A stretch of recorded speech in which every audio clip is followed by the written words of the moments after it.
Olá pessoal, sejam muito bem-vindos. Terceira aula agora. Então o que a gente já viu rapidamente? Análise léxica, sabemos o que é análise sintática, está faltando ver a análise sintática agora ascendente. Então esse é o nosso tópico de hoje.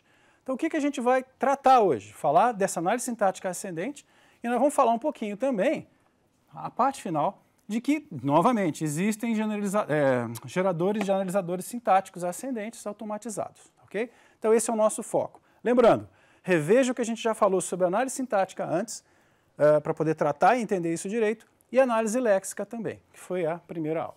Muito bom. O que é análise sintática ascendente?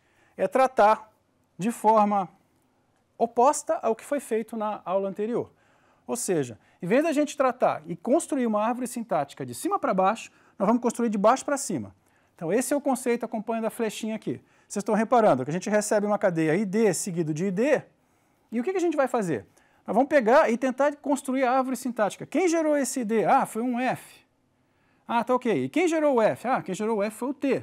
Ah, legal. Então eu já consegui entender que tem um T aqui que gerou aquele F. E aí eu pude perceber que a partir disso, olha, o T é acompanhado pela gramática de uma estrela. É semelhante ao que a gente viu na aula passada, né? Então essa estrela já posso gerar aqui automaticamente. Está faltando gerar o quê? O outro ID. O outro ID é gerado por um F e existe uma regra na gramática que é T vezes F. Quem gera isso? O T. Então veja que a árvore vai crescendo de baixo para cima. Tá ok? Então vamos continuar. Esse é o objetivo de hoje. Então a estratégia é, na verdade, construir a partir dos tokens a árvore de derivação daquela gramática que gerou a sentença que nós estamos analisando. Tá? Então a gente vai tentar substituir os símbolos terminais por não terminais até que a gente chegue à raiz da gramática, aquele S inicial. Se a gente conseguir chegar, é porque eu aceitei. Se eu não conseguir chegar, é porque eu não aceitei aquela cadeia. Tá ok? Esses analisadores também são chamados de shift reduce, ou empilha e desempilha, empilhar e reduzir, e assim vai. Existem dois métodos que são utilizados, são os mais utilizados. Precedência simples e precedência de operadores, e os métodos LR. O nosso foco vai ser lidar mais com os métodos LR, mas nas referências, que a gente já colocou para vocês lá, de novo, no mesmo material, a gente fala um pouco de análise de precedência simples e também operadores. Bom, então como é que funciona a análise ascendente? Basicamente a gente tem três ações clássicas aqui. Primeiro, empilha, que é, bom, eu peguei um token. Esse token não tem nenhuma representação, eu não consigo enxergar nele, por exemplo, quem foi que gerou, como a gente viu antes lá, o ID foi gerado pelo F. Mas eu posso não ter isso. Quem gerou o mais ali, da adição? Sei lá, não sei quem foi. Então o que a gente faz? A gente joga ele na pilha e espera aparecer alguma coisa de tal maneira que na pilha eu tenha uma representação do que seria o lado direito de uma regra. Então, se aparecer o lado direito de uma regra, eu vou fazer uma redução. O que é reduzir? É pegar o lado direito da regra, que a gente chama de handle, né? Tecnicamente a gente chama de handle, mas lado direito de uma regra de derivação ou uma regra de produção de uma gramática. Se esse lado direito estiver presente na pilha, então eu faço a redução, ou seja, eu jogo fora todos aqueles símbolos que estão na pilha e empilho o lado esquerdo da regra, o não terminal que gerou aquela regra. Tá? Então esses são os movimentos básicos. O outro movimento que a gente espera que aconteça é o de aceitação. Mas existe também uma outra condição possível, que é encontrar um erro, ou seja, não tem nada previsto naquela tabela de transições, por exemplo, do meu autômato, então tem um erro. E aí eu vou tentar me recuperar daquele erro, avisar o que aconteceu para que o programador possa corrigir o seu programa. Ok? Bom, então como é que a gente vai tratar a pilha? Eu vou basicamente usar a pilha nesse conceito de joga os elementos, os tokens, dentro da pilha. E em algum momento eu vou poder desempilhar se eu encontrar o handle, né, o lado direito de uma regra no topo da pilha. Tá? E eu vou fazendo isso até que haja um erro ou eu consiga de fato encontrar o não terminal inicial no topo da pilha e aí eu consigo reconhecer aquela cadeia. Bom, fato importante é que esse é o aspecto importante aqui, ó.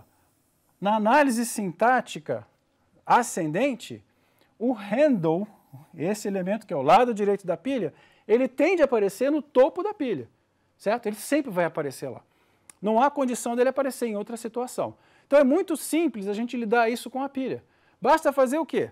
Encontrou o handle do lado no topo da pilha, desempilha ele e coloque o lado esquerdo da regra. Tá ok? Esse é o fundamento aqui. Bom, vamos dar um exemplo para facilitar a compreensão disso. Suponha que eu tenha essa expressão aqui, olha, x menos 2 vezes y. Como é que eu posso tratar? Aqui está a gramática. Essa gramática é feita para expressões de uma maneira muito simples. Expressão é definida como sendo expressão mais termo, ou seja, a adição e a subtração estão no mesmo nível, e eu posso também de uma expressão gerar um termo. E o termo vai recair em produto, né, ou divisão de termo por fator, tá ok? Ou um fator. O que significa isso? Hierarquicamente, eu vou ter como mais prioritário produto e divisão. E o fator vai para número ou um identificador. Então é uma gramática bem simples, né? O modelo padrão que a gente também já viu. Então suponha que eu comece o meu processo e eu tenho aqui, ó, identificador menos um número multiplicado por identificador. Essa é a minha cadeia de entrada, que está aqui, né? Como é que eu começo a pilha? A pilha começa vazia. Então eu não tenho nada, tenho um marcador de pilha vazia, que está aqui. Então, na hora que eu vou ler, qual é o primeiro token que aparece? O identificador. Então, dado o identificador, o que a gente pode fazer? Bom, eu não tenho como saber o que está acontecendo aqui. Então, eu vou pegar esse identificador e vou jogar na pilha. Então, eu faço um shift, né, em pilha. Então, ele aparece aqui no topo da pilha. Aí, eu vou reparar o seguinte, olha, agora eu tenho no topo da pilha o identificador. E eu estou vendo também, nessa mesma operação, vocês estão vendo? Aparece aqui um sinal de subtração. Então, o que eu tenho que fazer agora? Bom, se eu encontrei a subtração aqui, né, a gente está vendo aqui na gramática, é porque tem que ter uma expressão lá, né? Eu não posso fazer uma subtração sem ter uma expressão. Então, eu tenho que reduzir. O que eu vou ter no topo da pilha? O identificador. Então, vendo o identificador com esse menos, a gente vai reparar que a regra que eu tenho aqui, a única possibilidade é essa daqui, ó, fator indo para ID. Então, ele vai desempilhar o handle, que é o lado direito, que é o ID, e vou empilhar o lado esquerdo, que é o fator, que é aquele fator que estava aqui. Tá? A mesma situação vai se repetir em termo, até que a gente chegue em expressão, porque a expressão é a única regra que vai lidar com subtração, que está aqui. Ó. Tudo bem? Então a gente vai desempilhando, vai produzindo a mesma coisa sem consumir nada. Veja que o menos continua aqui, até que eu tenha a expressão. Nesse momento, eu retiro e avanço o cursor. Então eu retiro do cursor de entrada e jogo ele para a pilha. Aí a gente vai receber o quê? Um número. Aí, bom, estou aqui com o número na pilha e aparece um produto na fita de entrada. Então eu tenho aqui o produto e eu tenho aqui o número. Então o que vai acontecer? Eu não consigo prosseguir, porque eu não tenho operação para isso. Tem que ser um termo para eu poder fazer o produto com o fator. Então eu vou fazer uma redução. Né? Então o que eu faço? Regra. Só existe o quê? Fator para número. Então ele desempilha o número e empilha o lado esquerdo, que é fator. Apareceu o fator aqui. Depois ele faz novamente até aparecer produto. Desculpe, termo. Porque termo é o que se liga com o produto. Então, aparecendo o termo, ele pode, de fato, agora sim, retira da fita de entrada aquele produto, né? E a gente está agora com o produto no topo da pilha. Aí vem o ID novamente. Então, novamente vai aparecer o ID, mas o ID não tem nenhuma regra direta para ID, só fator. E acabou a cadeia, né? Acabou a fita de entrada. Então, o que ele vai ter que fazer?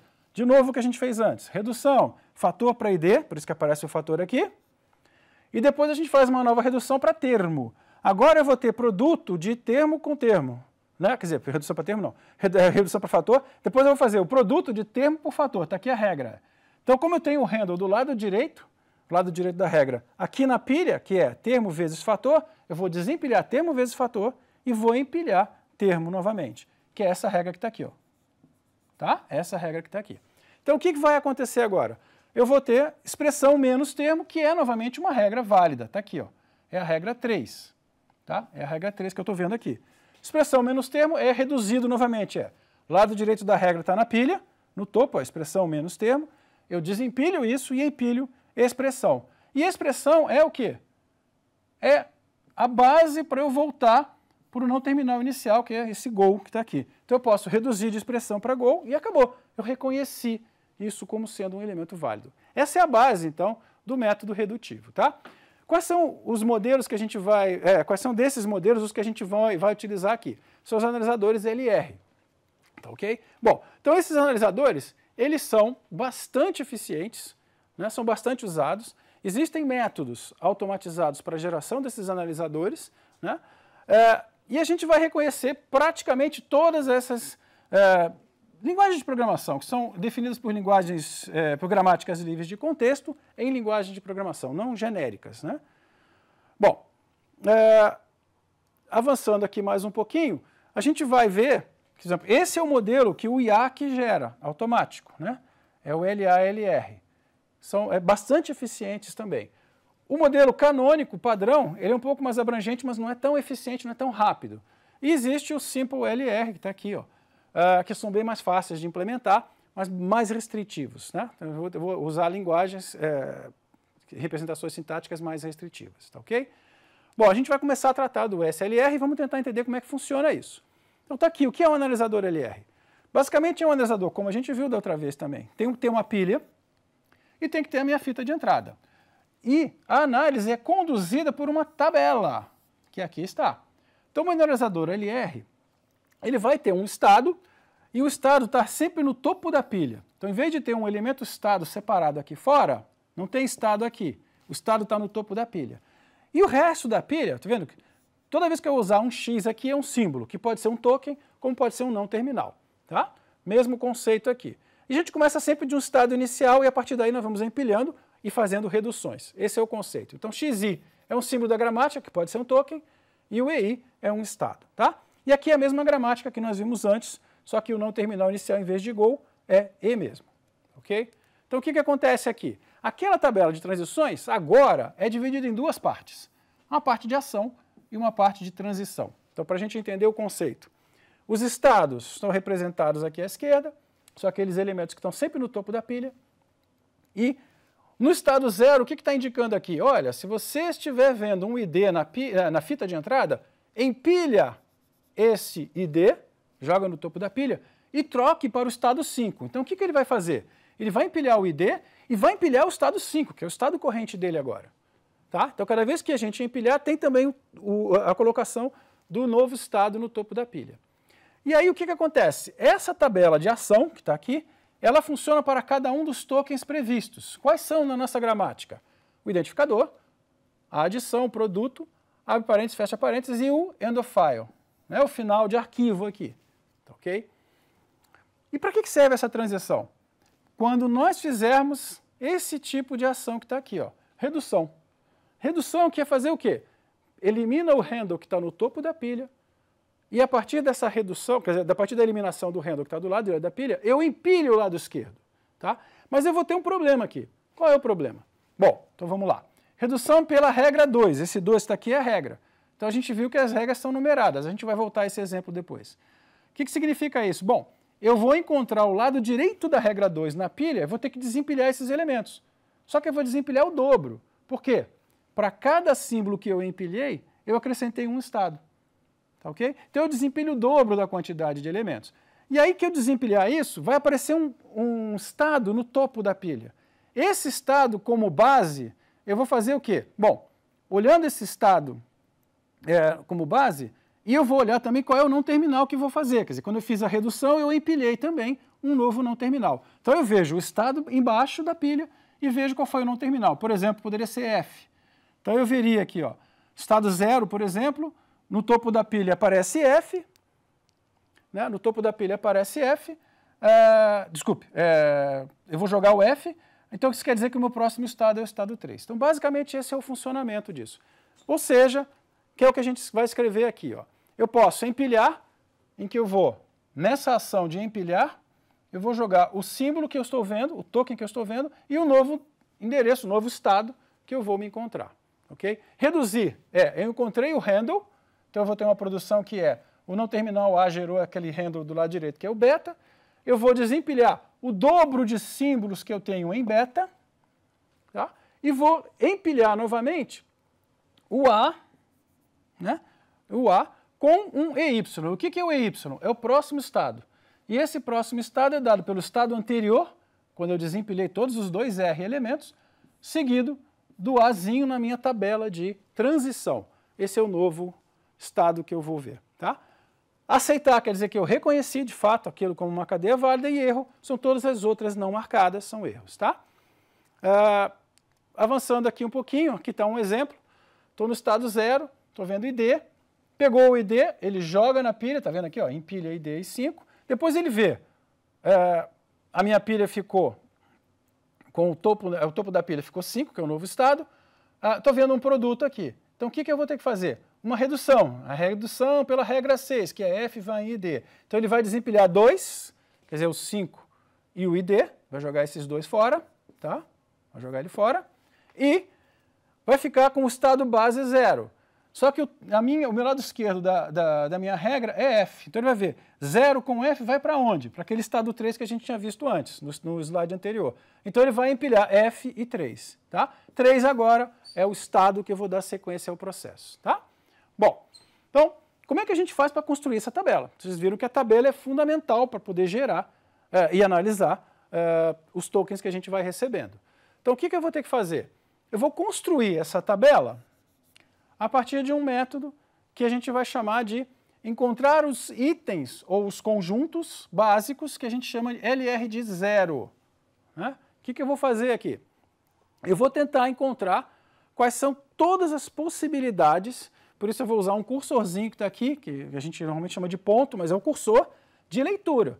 Então se eu tiver uma regra do tipo A foi em X, Y, Z, como é que eu começo a reconhecer essa regra? A partir do cursor no X. Agora, o que X representa? Se for um não terminal, eu vou ter que entender que ele é uma representação de todos os tokens que X gera, que X pode enxergar. Tá? Então é isso que a gente vai fazer. Para isso, a gente vai criar dois conjuntinhos especiais aqui, que é o conjunto fecho, que vai me representar, por exemplo, quais são todos os tokens que X vai poder gerar, que aquele cursor vai enxergar. E o próximo, ou seja, uma vez que eu tenha lido X, para onde eu vou? Que é o goTo, ou o próximo, né? Que é o avanço do cursor. Então a gente vai tentando fazer o avanço do cursor até que eu tenha essa situação aqui, quer dizer, eu terminei de ler toda a minha cadeia, né? Ou seja, a minha regra terminou. O que acontece quando a regra termina?